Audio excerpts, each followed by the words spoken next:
Assalamualaikum warahmatullahi wabarakatuh. Masih di Andum Kauruh Ujang Rawik.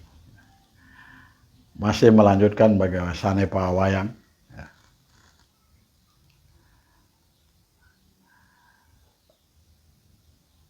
Mungkin di video Ujang Rawik terdahulu sudah bahas bagaimana tentang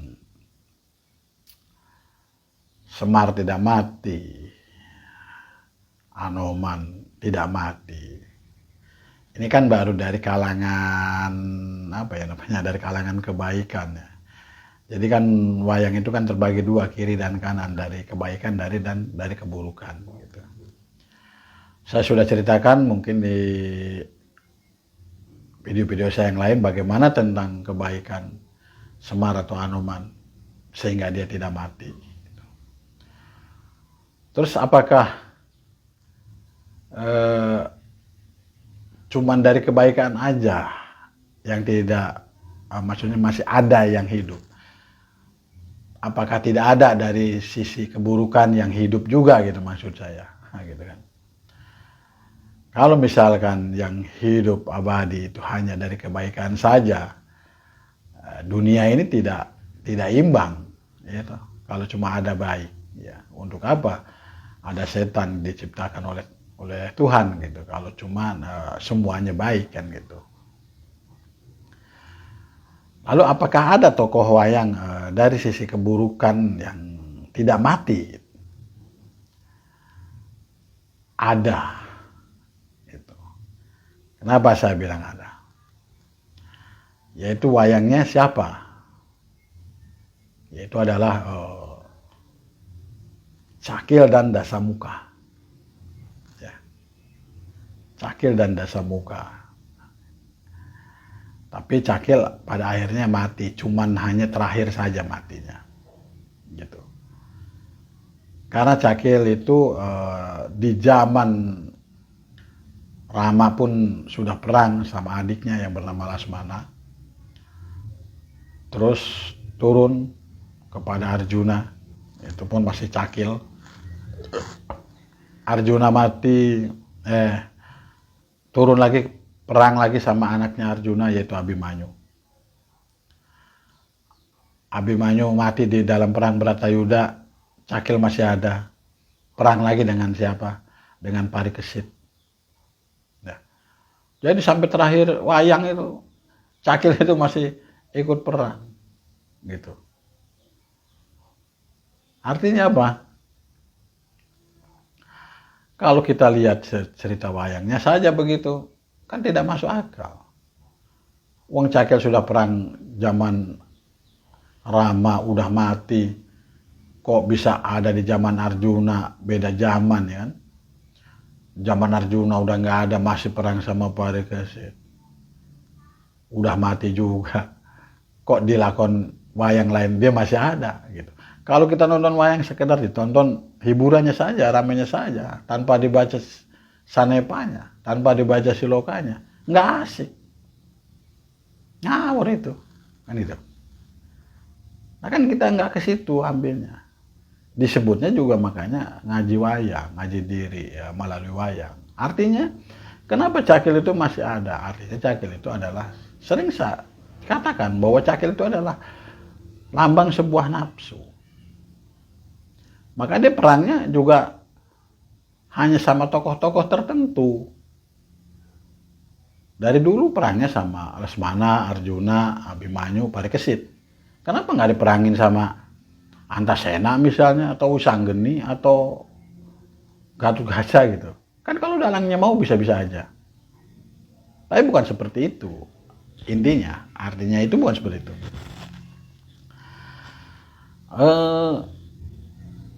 Zaman Ramayana itu perangnya sama Lasmana. Lasmana itu artinya mata, sama dengan Arjuna. Mata ini kita kan banyak, mata hati, mata kasar, dan mata ada lagi namanya rasa yang di dekat jantung, itu mata juga namanya. Jadi mata kita itu ada 4. Nah sehingga nafsu itu memang selalu menggoda mata. Makanya perangnya dengan mata. Tapi setelah zaman Lesmana nggak ada, ya perangnya sama Abimanyu. Abimanyu itu apa? Urat nadi. Jadi nafsu itu ya selain menggoda mata, ya menggoda urat nadi. Ya, pahamlah di situ ya. Peranglah dengan urat nadi. Dan Cakil hanya bisa mati oleh Krishna sendiri. Artinya nafsu itu yang bisa mengalahkan hanya diri kita sendiri, bukan orang lain. Ya itu. Ininya di situ. Kalau kita cuma nonton perangnya saja, cerita wayangnya saja, tidak asik. Itu. Tanpa sanepa, tanpa siloka, kan gitu. Nah, itu saja cerita tentang Cakil yang mati terakhir oleh Krishna sendiri. Lalu siapa lagi yang tidak mati di cerita wayang itu? Adalah Dasamuka. Dasamuka itu waktu perang sama Hanuman tuh bukan mati. Dia digencat gunung. Digencat gunung, rohnya itu masih gentayangan dan masuk kepada orang-orang yang sifatnya murka seperti dia. Jadi kalau ada yang murka sifatnya sama seperti dia, maka disitulah ditumpangi hidupnya dia oleh Dasamuka. Dia Dasamuka bisa nempel kepada siapa saja, termasuk Suteja, musuhnya Gatotkaca.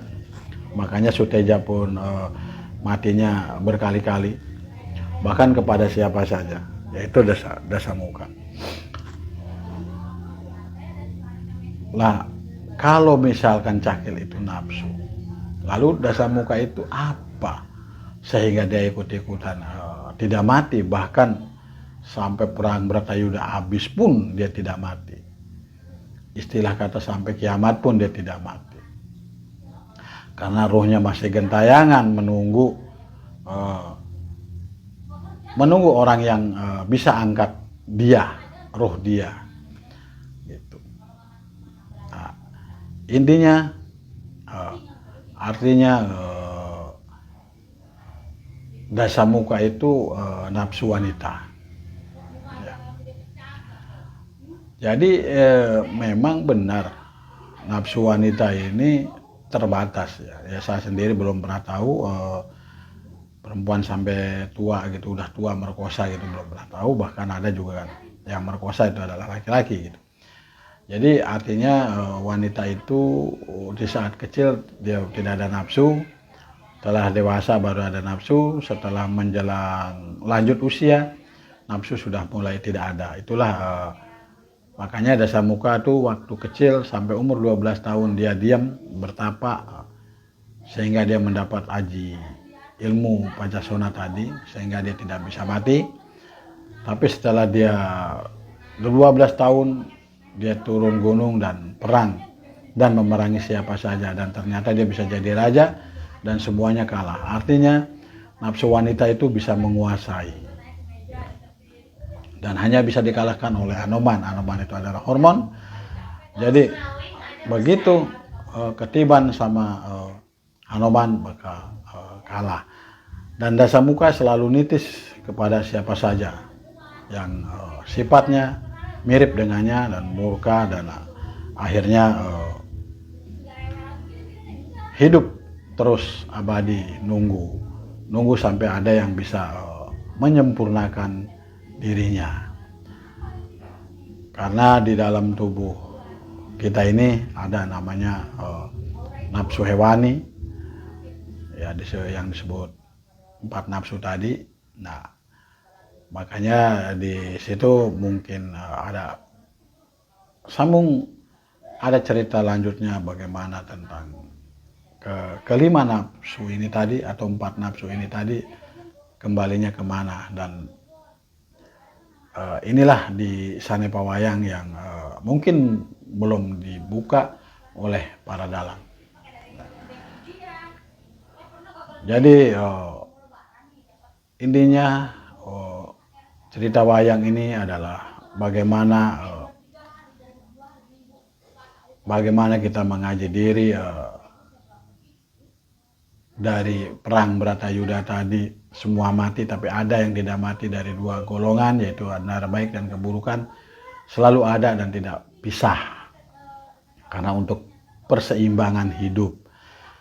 Dan perseimbangan hidup itu yang menjadikan kita abadi hanyalah nafsu wanita, hormon, dan batin. Intinya 4 tokoh wayang inilah yang regenerasinya terus berjalan.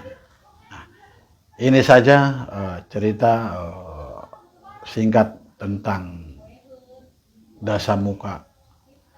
Semoga bermanfaat buat pencinta wayang. Cukup sekian. Wassalamualaikum warahmatullahi wabarakatuh.